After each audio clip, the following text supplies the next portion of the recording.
Good morning, Chairman Grassley, Ranking Member Durbin, and members of this committee. I am here as a public servant, a former Justice Department employee, and a concerned American who cares deeply about the future of our country.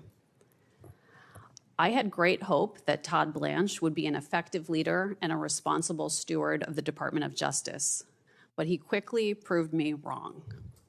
2 days after Mr. Blanche was confirmed as Deputy Attorney General, he fired me from my position as the department's career pardon attorney. I declined to rubber stamp a political favor for a friend of the president, and it cost me my job.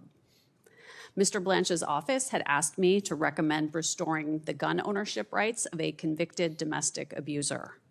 I raised concerns about public safety, but Mr. Blanche's staff pressured me to go along anyway. I did not. Domestic violence is the leading type of homicide among women. When a domestic abuser is armed, his victim is 5 times more likely to be killed. But because this particular domestic abuser had a personal relationship with the president, Mr. Blanche's staff asked me to set aside my concerns. When I wouldn't, Mr. Blanche fired me within hours. He then took extraordinary measures to silence me. He sent U.S. Marshals to my home in an effort to prevent me from speaking with members of Congress. I was shocked to hear Mr. Blanche's testimony about this yesterday. What he said about my firing is provably false. His claim that it had nothing to do with the concerns I raised is contradicted by documents and evidence.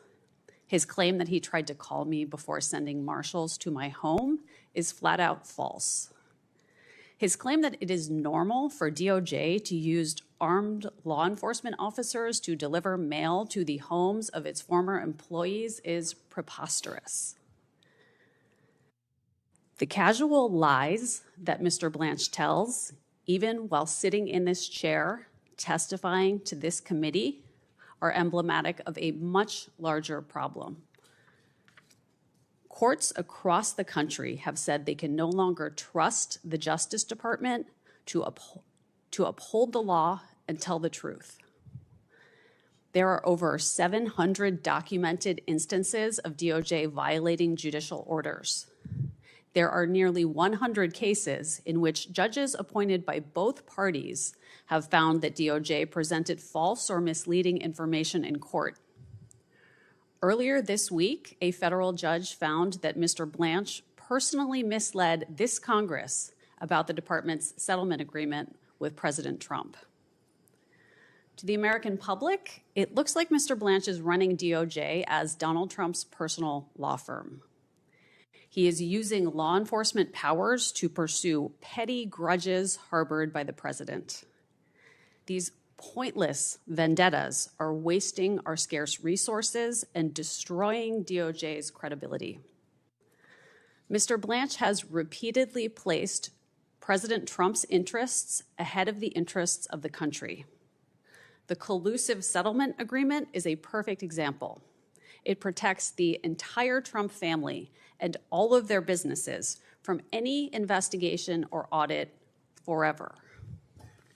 It gives away nearly $2 billion of our money for no reason at all. It is a windfall for the president and his allies at the expense of the American people.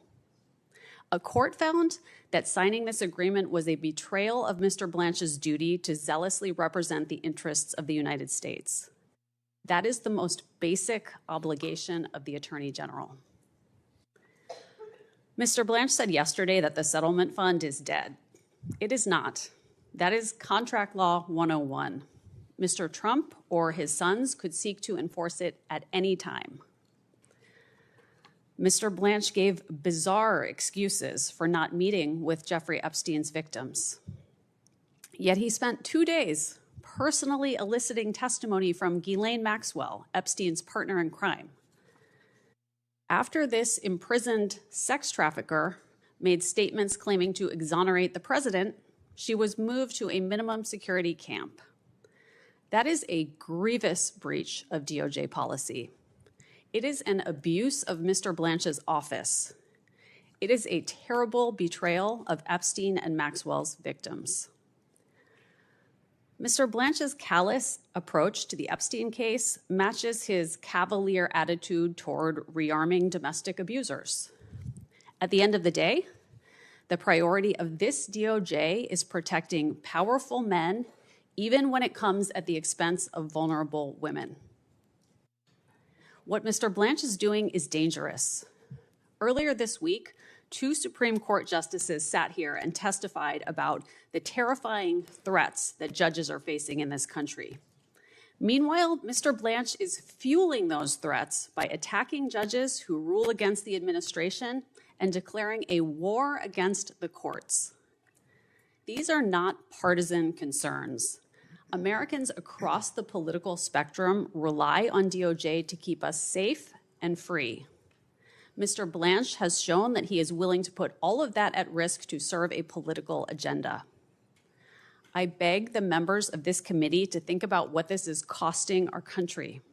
Please do not degrade our justice system further by promoting Mr. Blanche. Thank you. Thank you, Ms. Oyer.